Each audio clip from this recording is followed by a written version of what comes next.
네, 2015년의 마지막 해가 밝았습니다. 마지막 날인 오늘까지도 쟁점 법안 그리고 선거구 획정 처리가 표류하고 있는데요. 이동우 YTN 보도국 부국장 그리고 박명호 동국대 정치외교학과 교수와 함께 올 한 해 돌아보면서 내년 정치권 전망도 해보도록 하겠습니다. 어서 오십시오. 네, 안녕하세요. 네, 자 지금 국회에서 마지막 본회의가 열리고 있는데 주요 쟁점 법안 처리 오늘도 안 될 가능성이 높죠? 네, 그렇습니다. 현재 국회에서 처리하고 있는 거는 한 210개 정도 되는 무쟁점 법안들이 되겠습니다. 그리고 지금 이제 여야가 이제 첨예하게 대립하고 있는 그 전부 한 10개 정도 법안되는데요. 우선 뭐 노동 관련 법안들, 노동개혁 관련 법안들 5개 하고, 뭐 서비스 산업 발전 기본법이라든지, 그리고 기업 활력 제고를 위한 특별법, 뭐 테러 방지법, 그리고 북한 인권법 이런 법안들은 사실상 그 올해 안에 처리가 좀 불가해지는 그런 상황입니다. 그 상임위 통과도 안 됐고요. 여야 간에 워낙 입장차가 크기 때문에 사실상 그 현실적으로 봤을 때 이번 그 19대 국회에서 처리가 상당히 어렵지 않겠느냐 이런 전망이 나오고 있습니다. 네, 뭐 정치권에서 연말이면 매번 이런 모습이 반복되고 있는 것 같은데 특히 이번 19대 국회에는 역대 최악이다 이런 평가도 받고 있어요. 그렇습니다. 뭐 지금 선거를 앞두고 있고 또 이번 정기국회가 사실상 19대 국회의 마지막 국회가 될 가능성이 높기 때문에 의원들의 마음은 사실 콩밭에 가 있다라고밖에 표현할 수 없지 않을까 생각이 됩니다. 물론 국회를 이 법안 처리율이라고 하는 잣대로만 평가하기는 좀 어려운 부분이 있습니다. 국회가 공장이 아니기 때문에 이 법안이 무슨 공장에서 찍어내듯이 만들어내는 건 아니고 어떤 정치 과정을 통해서 타협과 어떤 그 양보의 과정을 거치기 때문에 상당히 시간이 불가피하게 걸릴 수밖에 없지만 최근 여러 쟁점들을 보면 타이밍이 상당히 중요한 법안들이 있습니다. 그런 법안들의 처리를 못했다라고 하는 것에 대해서는 국회가 아마 비난을 면키 좀 어렵지 않겠나 생각이 되고 특히 오늘 이제 자정이 지나게 되면 선거구가 미확정 상태로 이제 남게 되고 법적으로 존재하지 않게 되는 상황. 물론 현실적으로는 존재하고 있습니다만은 법적으로 또 법을 만드는 기관에서 그런 모습을 보인 것에 대해서는 앞으로도 상당한 비난의 대상이 될 수밖에 없지 않을까 생각이 됩니다. 네, 선거구 획정 말씀을 하셨는데 이게 오늘까지 마무리 짓지 못하면은 사실상 직권상정하겠다는 방침 아닙니까? 예. 네, 그런 시나리오까지 가겠죠. 네, 국회의장이 일단 직권상정을 하겠다. 뭐 그런 얘기인데요. 1월 8일에 이거를 처리해보겠다는 이제 그런 것이 이제 국회의장의 이제 보관인데 사실은 뭐 그것도 쉽지가 않습니다. 왜냐하면 지금 현재 그 국회의장의 보관은 246개 그 지역구를 유지하는 거거든요. 근데 여야에서는 지금 다 그 지역구를 일부 늘려서 7개 정도 늘려서 현재 246개에서 253개로 지역구를 늘리고 비례대표를 줄이는 안이 뭐 상당 부분 이제 타결이 됐었는데 결국은 이제 연동형 비례대표제를 도입하느냐 마느냐 이걸 두고서 지금 여야가 이제 치열하게 그 지금 경쟁을 벌이고 있는 거거든요. 그랬을 때 그 현행 246개 그 지역구를 유지하게 되면 그러면은 그 영남하고 호남 4개 각각 그 지역구가 줄어들게 됩니다. 그렇게 되면 그 각 당의 그 해당 의원들이 그 특히 농어촌 지역구 의원들이 아주 강하게 반발할 가능성이 높거든요. 그래서 직권상정 하더라도 그것이 국회 본회의에서 부결될 가능성도 꽤 높습니다. 그래서 그 정의화 의장이 1월 8일에 뭐 또 올리겠다고 지금 이제 호언장담을 하고 있습니다만 그것도 여전히 그 상당히 불투명하다. 그래서 뭐 전반적으로 지금 정치권에서 나오는 얘기는 1월 말 2월 초는 돼야 결국 그 선거구 획정이 되지 않겠느냐. 뭐 그런 그 전망이 지금 좀 많이 힘을 얻고 있습니다. 국회의장 입장에서는 입법부 수장으로서 어떤 형식으로든지 처리할 수밖에 없는 상황입니다. 입법부에서 해야 될 어떤 최소한의 일도 하지 않았던 상황이기 때문에 현재로서는 현재 선거구라도 유지돼야 어떤 형식으로든 지금 예비 후보가 이미 등록이 돼 있고 또 중앙선관위에서도 이런 상황을 예상한 바와 같이 잠정적으로 일단 예비 후보들의 자격을 유지하겠다라는 입장이거든요. 정치적으로는 이것이 불가피하지 않나 생각이 되고 따라서 정의화 의장 입장에서는 어떤 형식으로든지 아마 부결 가능성이 높다라고 하는 것도 일각의 관측이긴 한데요. 어찌되었든 그런 수순은 밟는 것이 국회의 어떤 당연한 그 의무가 아닌가 생각이 됩니다. 네, 자 이렇게 선거구도 획정되지 않으면서 선관위가 어제 예비 후보의 선거 운동을 계속 허용하겠다 이렇게 밝히지 않았습니까? 네, 이 부분은 근데 사실 그 위헌의 소지도 있다라는 지적도 있는데 어떻게 보시나요? 예, 이제 그렇게 되면은 이제 오늘까지 그 접수한 후보들은 어쨌든 8일까지는 그 이런 뭐 각종 이제 홍보 활동하는 것을 허용을 하겠다. 더 구체적으로 얘기하면 단속을 유보하겠다는 겁니다. 네. 사실은 이제 불법 활동이 되는 거니까요. 단속을 유보하겠다는 건데 이제 문제는 오늘까지 등록을 못한 사람들이 많거든요. 그렇죠. 왜냐하면은 이제 선거구 획정이 안 됐기 때문에 선거구 획정을 보면서 등록하겠다는 사람들도 있고 네. 또 이제 방송 출연하는 뭐 이런 그 정치 지망생들 같은 경우는 이제 방송 출연 때문에도 아직 이제 못하는 분들도 꽤 있거든요. 네. 예비 후보 등록을 못하고 있는 분들도 있는데 네. 이런 분들 같은 경우는 아예 이제부터는 이제 접수 자체를 안 하겠다는 거거든요. 이제 접수는 하되 수리를 안 하겠다는 겁니다. 네. 선관위에서. 그렇게 되면 이제 그런 분들은 아예 뭐 명함을 돌린다든지 뭐 각종 홍보 활동하는 게 불가해지는 거거든요. 그러면 이제 무슨 공무 단위권이라든지 평등권이라든지 이게 위배될 수 있다 이거죠. 그래서 나중에 아마 이런 분들이 선거 무효 소송을 낼 가능성도 배제할 수 없습니다. 그래서 네. 이런 지금 현재의 어떤 이 선거구 무효 상태 이제 당장 이제 내일 오늘 자정부터 네. 모든 선거구가 다 무효가 되는 거 아니겠습니까? 그러게 되면은 사실 뭐 지역구 의원들 같은 경우는 충분히 1월 13일까지는 네. 의정보고회라는 형식으로 본인의 어떤 홍보 활동을 충분히 할 수 있고, 뭐 지역에서 또 훨씬 더 지역구 의원들이 훨씬 더 인지도도 높지 않겠습니까? 그러니까 현역 의원들 입장에서는 뭐 지금 이걸 통과가 그렇게 급하지 않은 거죠. 네. 그러니까 다만 예비 후보들, 정치 지망생들만 지금 이제 애가 타는 이제 그런 상황이다 볼 수 있겠습니다. 자, 지금 상황이 이런데도 오늘까지도 지금 여야가 서로 내탓 공방만 하고 있거든요. 이런 무책임한 모습은 어떻게 평가하십니까? 그 부분에 대해서는 여야가 이해관계가 아주 완벽하게 일치하지 않나 생각이 됩니다. 네. 그거는 뭐 두말할 여지가 없을 것 같고요. 말 안 해도 서로 이심전심으로 통하지 않나 생각이 되고, 그래서 아무래도 대부분의 사람들이 예측했듯이 선거구 획정의 5번째 시한인 1월 말에서부터 2월 말 사이 어느 시점에선가 선거구가 획정되지 않겠느냐라는 게 일반적인 관측이라고 봐야 될 거고요. 네. 예비 후보자 아까 말씀을 좀 해주셨는데, 예비 후보자를 도입한 가장 큰 이유는 기회의 공평성 때문입니다. 지금 현역과 비현역 간의 기회의 공평성에 대해서는 엄청난 차이가 존재하고 있기 때문에 네. 이번 일로 더 악화될 수밖에 없는 것이고, 따라서 이 국회가 여러 가지 비판을 받지만 이렇게 기득권을 수호하는 데만 모든 우선순위를 둔다라고 하는 부분에 있어서는 네. 앞으로 국민적 비난을 좀 면치 어렵지 않겠나 생각이 됩니다.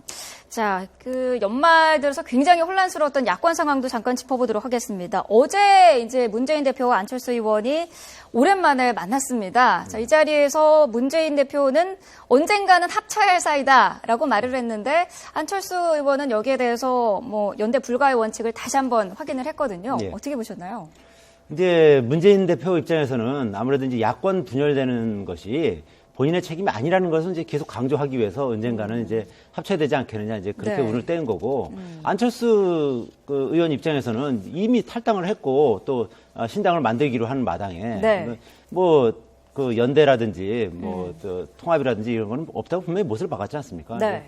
지금 더군다나 이제 좀 안철수 신당이 새롭게 지금 최근에 호남을 중심으로 해서 상당히 좀 지지율이 좀 높아지고 있지 않습니까? 일부 여론조사에서는 오히려 지금 더불어민주당보다 앞서는 여론조사도 나오고 있거든요. 네. 그렇다 보니까 지금 상당히 어떻게 보면 안철수 의원 입장에서는 상당히 좀 어떻게 보면 좀 기분이 좋은, 좀 기세등등하다 그럴까요? 뭐 그런 측면도 좀 있는 겁니다. 그래서 네. 최근에 보면 상당히 이제는 이제 더 이상 이제 간철수가 아니고 강철수라는 얘기를 해가면서 네. 상당히 요새 아주 좀 조금 힘을 받는 듯한 네. 그런 모습을 좀 보이고 있는 거죠. 이 두 사람 어떻습니까? 앞으로도 함께하지 못하는 사이가 될까요? 무슨 유행가 가사가 돼버렸는데요. 아마 언젠가는 만날 겁니다. 또 만날 수밖에 없을 텐데, 그것은 2017년 대선 시점이 되겠죠. 이제 네. 그 전까지는 그것도 따로 또 같이 각자 도생의 길을 갈 수밖에 없을 것 같고, 특히 네. 이번 총선을 전후해서는 야권 대표성 경쟁, 호남 적자 경쟁을 할 수밖에 없는 상황이기 때문에 결국 두 사람의 정치적 운명은 언젠가 가서는 이제 하나로 모아질 수밖에 없겠지만, 그 네. 과정에서는 상당한 우여곡절을 겪을 수밖에 없지 않나 싶습니다. 네. 그와 관련해서 좀 부연 설명하자면요. 이제 호남이 이제 어쨌든 야당의 어떤 심장이라고 할 만한 데 아니겠습니까? 네. 근데 지금 호남 향후회라든지 또 뭐 동교동계라든지 이쪽에서 지금 이제 더불어민주당을 탈당하면서 이제 자꾸 이제 새로운 정당, 안철수 신당이라든지 아니면 천정배 신당 쪽에 지금 이제 그쪽으로 결집하는 이제 그런 모양새를 보이고 있거든요. 네. 이제 그렇게 봤을 때 내년 총선에서 그 어느 정당이 더불어민주당이 아니면 안철수 신당이 네. 아니면 뭐 안철수 신당과 같은 다른 그 뭐 천정부 신당이 다 합칠 가능성이 높겠죠. 여러 가지 봤을 때. 근데 어느 정당이 더 많은 의석을 차지하느냐. 이것이 결국 이제 2017년 대선에 누가 더 거기서 주도권을 쥐느냐. 이제 그런 경쟁으로 가는 거겠죠. 그러니까 네. 모든 정치권의 시계는 결국은 2017년 대선을 향하고 있다. 이렇게 볼 수가 있겠습니다. 네. 자, 정치권이 올 한 해도 참 다사다난했는데 저희가 정리를 좀 간단하게 해보기 위해서 이런 자리를 좀 마련했습니다. 연말이면 사실 각 방송사마다 여러 가지 그 시상식이 있는데 저희 뉴스타워에서도 뉴스타워 정치권 어워드를 준비를 해봤습니다. 먼저 정치권 어록 제조상. 쟁쟁한 후보들이 많았는데요. 올해 어록왕 수상자는 누구일까요? 네, 대통령입니다. 자, 정치권은 넘어서 사실 누리꾼들까지 들썩이게 한 그 화제의 발언들이 많았는데 저희가 한번 모아봤습니다. 들어보시죠. 이런 얘기가 있어요. 정말 간절하게 원하면 전 우주가 나서서 다 같이 도와준다. 그래서 꿈을 이루어진다. 그런 아름다운 꿈이 꼭 이루어질 거라고 생각을 하고 당선된 후에 신뢰를 어기는 배신의 정치는 결국 패권주의와 줄세우기 정치를 양산하는 것으로 반드시 선거에서 국민들께서 심판을 해 주셔야 할 것입니다. 앞으로 그렇게 국민을 위해서 진실한 사람들만이 선택받을 수 있도록 해 주시기를 부탁드립니다. 자기 나라 역사를 모르면 혼이 없는 인간이 되는 것이고 다르게 역사를 배우지 못하면 혼이 비정상이 될 수밖에 없습니다. 네, 올해 정치권 어록 제조상을 받은 박근혜 대통령의 어록들, 자, 주요 부분들만 저희가 모아서 들어봤는데 어떻게 보셨습니까? 박근혜 대통령의 그 정치적 표현은 상당히 간결하고 함축적이면서 아주 분명하다라는 장점이 있습니다. 네.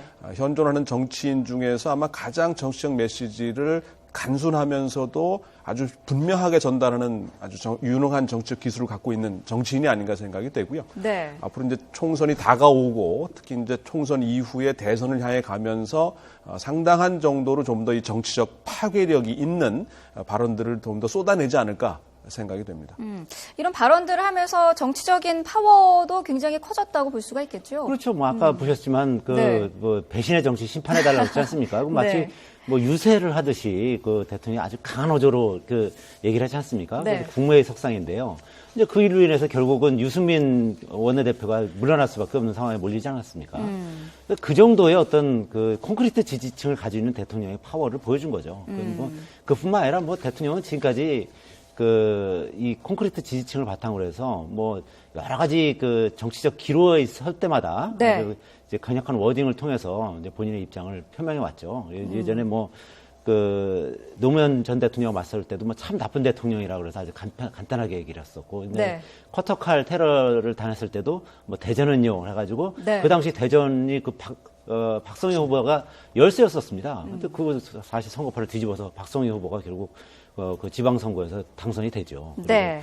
그리고 그 외에도 이명박 전 대통령 할 때 18대 총선 때 그 당시에 그 총선에서 친박계가 무더기 탈락하면서 나도 속고 국민도 속았다. 네. 그렇게 해서 결국 그 친박 무소속 연대 그리고 친박 연대가 거의 30석 가까이 얻게 되거든요. 그러니까 이런 이 정치적 파워는 아주 이 콘크리트 지지층에서 나온다. 그래서 네. 그렇기 때문에 지금 김무성 대표도 사실 당 대표지만 박근혜 대통령의 눈치를 볼 수밖에 없는 그런 상황인 거죠. 네. 네. 자, 두 번째 수상 부문 보겠습니다. 정치권 판 흔들기 부문인데요. 자, 여야 각 당을 흔든 인물에게 주는 상입니다. 수상자 한번 확인해 보시죠. 네. 자, 유승민 의원 그리고 안철수 의원이 여야를 대표해서 판 흔들기 상을 받았습니다. 자, 이 유승민 의원부터 좀 짚어보죠. 이른바 지금 진박 의원들이 대구에서 출마를 결심하면서 유승민 의원과 결전이 예상이 됐었는데 최근 그 여론의 추이를 보면은 박심 마케팅이 좀 쉽지 않은 모양새도 보이고 있어요. 그렇습니다. 이 대구 경북 특히 대구의 심장부인데 네. 아마 고민하고 있지 않나 생각이 듭니다. 일단은 박근혜 정부의 성공이라고 하는 것이 대구 경북 TK 민심의 우선적 가치인데 네. 그 이후를 본다면 유승민이라는 정치인도 결코 내버려둘 수는 없겠다라고 하는 어떤 고민의 흔적이 아닌가 생각이 되고요.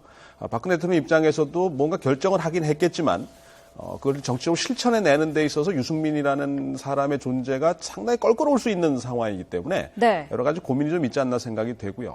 아직 현실화되진 않았습니다만은 유승민 의원의 어떤 정책 선택에 따라서는 여권 전체의 어떤 재편과 어떤 개편, 나아가서는 정치 지형 전반의 어떤 그 재편까지도 가능한 그 잠재력을 가지고 있는 정치인이라는 측면에서 보면 앞으로 그의 향후 행보와 어떤 그 정책 선택이 주목되지 않나 생각이 됩니다. 네. 그와 관련해서 좀 더 이제 부연설만 하자면 지금 이제 진박이라고 하는 진실한 사람들이라 가지고 이제 네.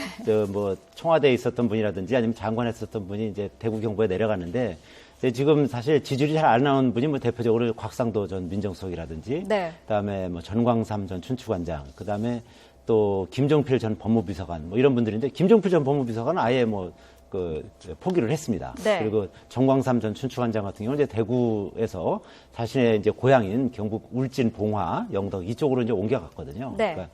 그러니까 청와대에서 이렇게 어떻게 보면 이제 내리꽂다시피 하는 것이 다 성공하기는 쉽지 않은 거죠. 네. 정치 풍토가 그렇게 바뀐 겁니다. 그래서 지역에 어느 정도 뿌리를 가지고 있고 그리고 또 인지도가 있어야만 거기서 성공할 수 있다. 뭐 그런 점을 이제 보여준 거죠. 네.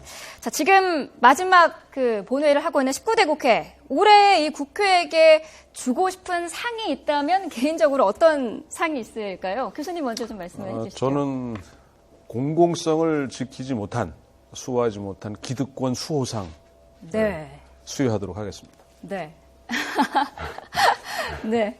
저는 무능의 극치상을 무능의 극치상이요. 예, 주겠습니다. 그러니까 뭐 항상 뭐 티격태격 싸우기만 하고요. 그리고 뭐 실제로 국민들이 필요로 한 법안들은 올해 통과를 안 시키고, 네. 그리고 심지어 이 선거구 획정조차도 아직 이 완전히 뭐 오늘까지는 반드시 통과시켜야 되는데 그거조차도 못 하고 있거든요. 네. 그러니까 법을 만들어야 되는 그 국회의원들이 오히려 법을 무시하고 오히려 이제 국회 어떤 존립 기반을 무너뜨리는 거잖아요. 그러니까 네. 이건 정말 무능의 극치라고밖에 볼 수 없습니다. 네. 자, 국민들도 수긍할 수 있는 상을 주신 것 같습니다. 오늘 두 분 말씀 여기까지 듣도록 하겠습니다. 고맙습니다.